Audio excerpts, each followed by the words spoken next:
For race 1 in Germany, it was the European Championship leader Raffaele Marcello of Italy who sat on pole position.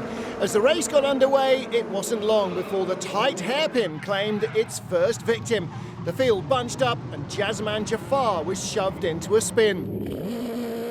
As everyone tried to avoid him, Alex Lynn and Lucas Wolf locked wheels.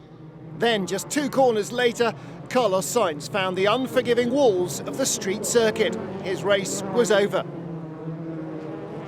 And there was a tight 3-way battle for the lead. Number 1, Daniel Juncadella, dived inside Pascal Verlaine. Then collided with race leader Marcello, a move that would see him disqualified. The safety car brought things to a conclusion, and it was Pietro Fantin who took top honours in the British Series. It's worth, I'm really happy. I needed that since the beginning of the season, and after last year, it was a bit frustrating this beginning of the season. I hope it keeps like that.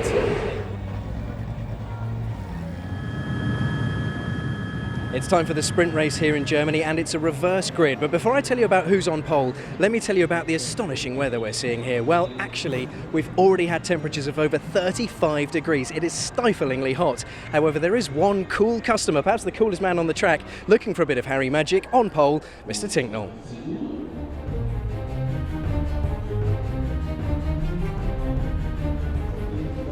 Scorching hot, 35 plus degrees and 50 degrees of track temperature for race 2.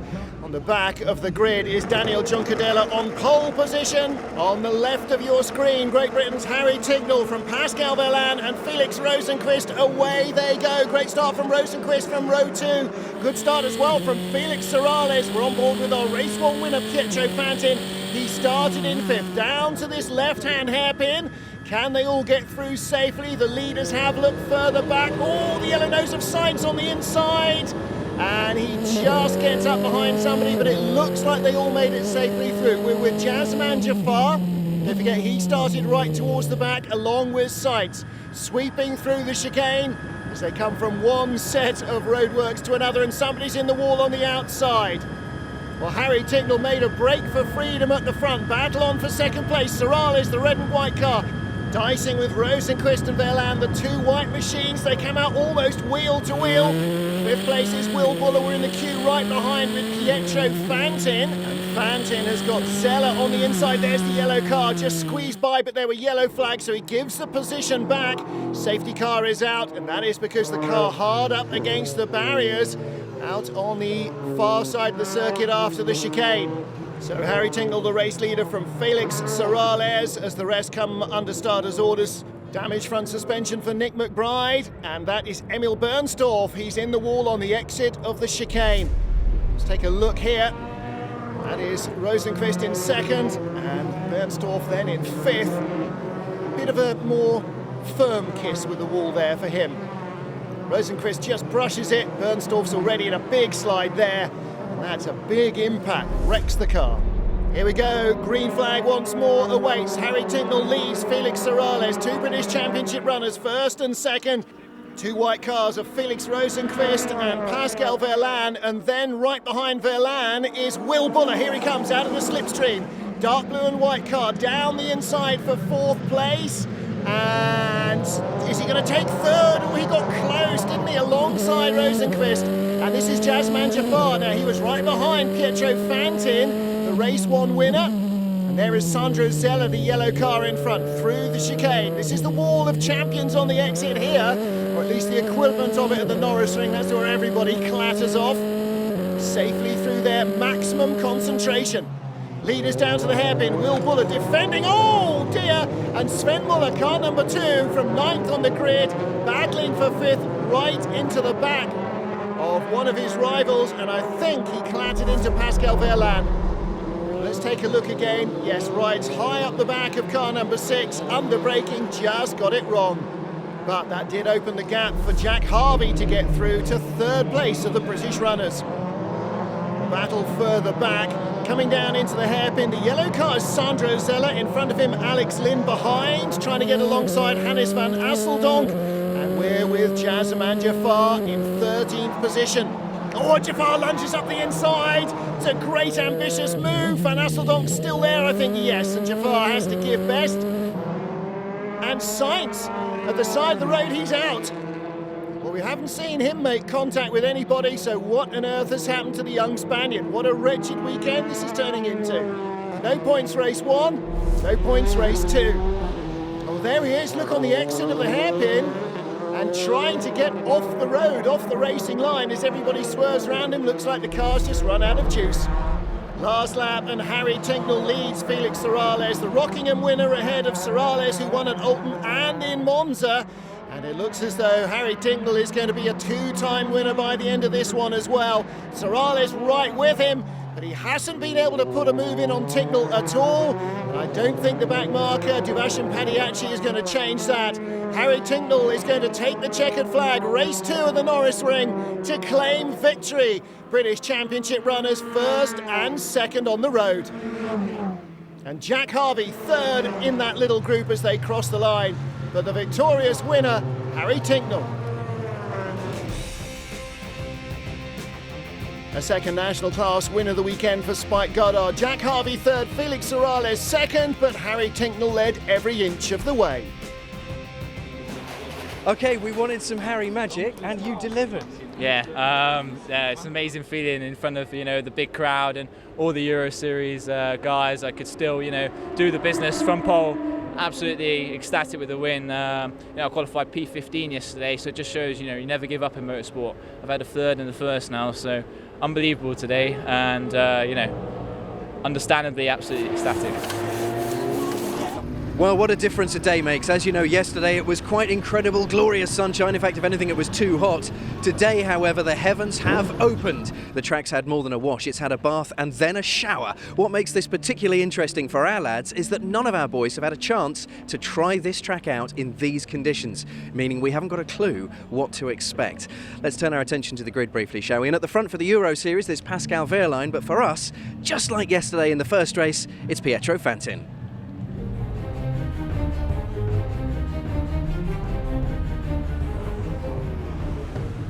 Round 17, the British Formula 3 International Series about to start in filthy wet conditions. Pascal Wehrlein, Raffaele Marciello and Will Buller, the top 3, were on board with Pietro Fantin.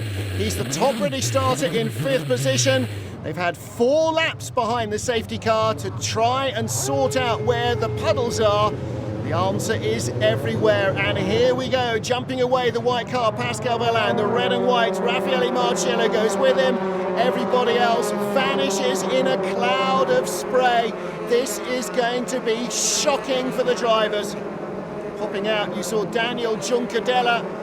Last time we had a race this wet was at Monza. Lunge for the inside, Raffaele Marciello takes the lead, and Will Buller clatters into Wehrlein. Through goes Juncadella, black and red car is Fantin, he escapes. Sainz Jr. on the inside of the curbs, look at the Red Bull car, and Jazeman Jafar still goes around him, and Felix Sorales has got through into 4th place there, right behind the damaged car of Will Buller.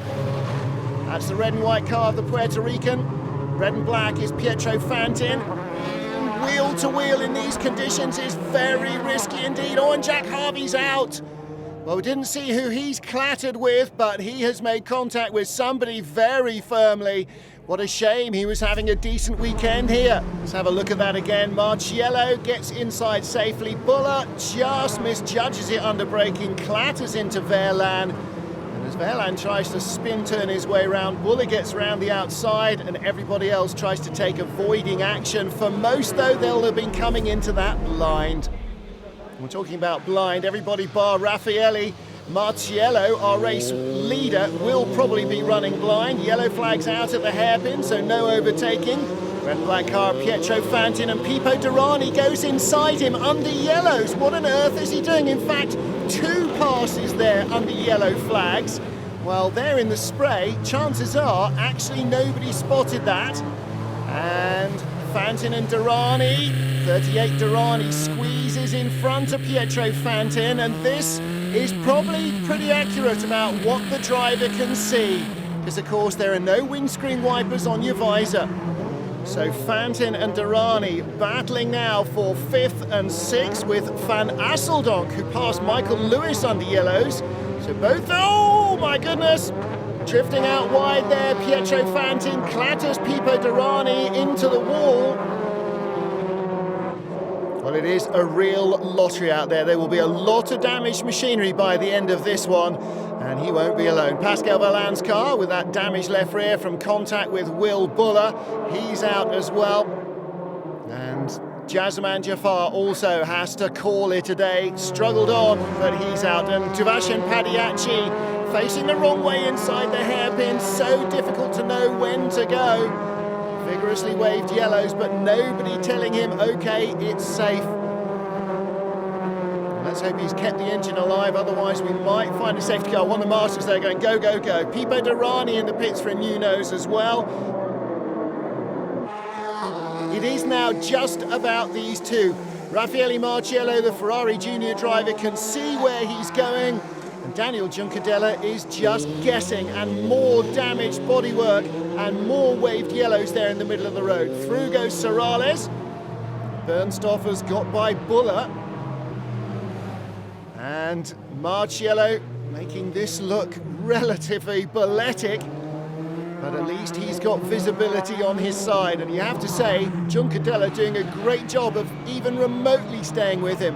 In these conditions, you don't really want to be within a couple of seconds of the car in front. He's less than 1 second behind, trying to force an error that will give him a win.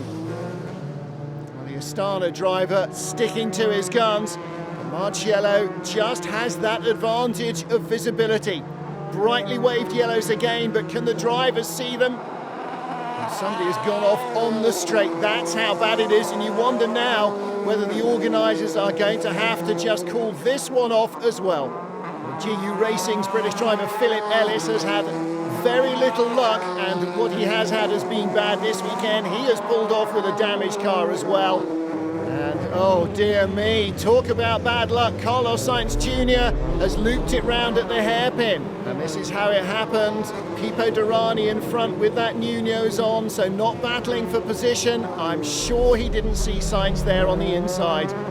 Well, there is Felix Sorales, top British runner. Third place man is right up behind the leaders now because the safety car has come out. And I think the organisers think that the carnage has gone far enough. Again, can't see this one going full distance. It's over 50% distance though. That will be enough for maximum British Championship points. And that man there, car 32, Felix Sorales, well, this is a big weekend for him. He is going to take the British Championship win unless something very bizarre happens, and that's not beyond the bounds of possibility, but surely it is beyond the bounds of racing. Yes, red flags are out. The race has been stopped at the end of the last completed lap. So Raffaele Marciello wins it, Felix Sorales on the overall podium and claims top British Championship honours. Confirmation then, it's a third national class win in a row for Spike Goddard. Pietro Fantin third behind Hannes van Asseldonk, and Felix Sorales, the race 3 winner. So strange conditions, but a win nonetheless. Congratulations. Yeah, thank you very much. Yeah, it was a bit crazy race. We did, I think, more laps behind the safety car than in the actual race. But I finished P1 for the British and P3 for the Euro Series, so it's a good result. And yeah, the team did a great job, and I made the right decision to change the car. It was quite a crazy race. The rain came out of nowhere like an hour before the race and just didn't stop, and started on P10 and just surviving and, you know, use your head, you know, because you don't want to end up crashing with some stupid mistake. But yeah, it was crazy. Well, the nightmare weekend sees Carlos Sainz slip from 3rd to 5th. Sorales in 3rd place is now just 10 points off new leader Jack Harvey. Jazeman Jafar in 2nd.